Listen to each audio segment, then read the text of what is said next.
A retired colonel of the Ukrainian armed forces, Vitalii Halytsyn, has come to visit the city he used to defend. He is a combat engineer, volunteered to serve on the front lines. He is anxiously waiting to meet his brothers in arms, yet this time he will be unable to see their faces. On September 26, 2014, he was injured during a combat operation near Novoazovsk. It was a car bomb explosion that inflicted heavy injuries and left Vitalii blind. Just meeting your fellow soldiers or feeling courage, dignity and love from Ukraine is completely different from being there and feeling that atmosphere. Any place has its own characteristic energy. The film shows the place where it happened. I can't say the movie was really pleasant, but it is about my fate. According to the plot of the movie, Gazing in the Darkness, a man who went blind as a child helps a veteran of the war against Russia to adapt to his new condition. This is a real story told from the perspective of people with vision impairments. All the hardships they have to overcome were depicted in the movie. It is mainly a metaphor for something unknown. It's not just a lack of light, but some frightening obscureness, something that covers you with a metaphorical darkness. This is something that is happening with our country and society.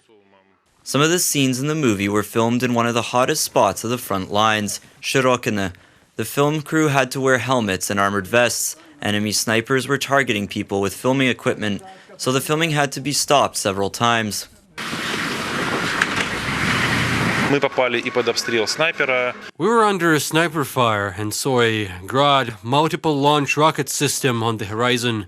Sometimes we were asked to go into some kind of a shelter. When you walk along the path, hear some sound, and they say there was a sniper shooting. It's very unpleasant.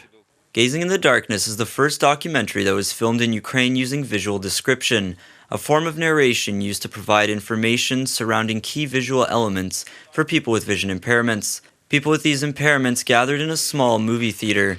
At the end, some of them said the movie gave them hope. I know how it feels to lose your vision. Thank you for fighting physically and spiritually.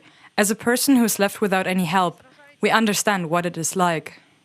Just as it oftentimes happens in real life, in the movie, the visually impaired veteran Vitalii Halytsyn comes back from the war and has to apply for military disability benefits.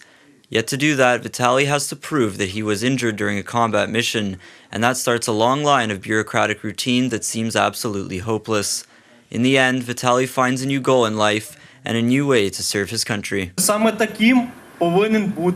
is how a Ukrainian defender should look like. Being independent and having a strong spirit, he should be a hero.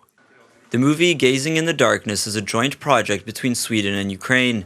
It was supported by the Ukrainian State Movie Fund and will be funded 50-50 by both countries. The movie is to be released in 2020. Reported by Nadia Sokorokova, UATV.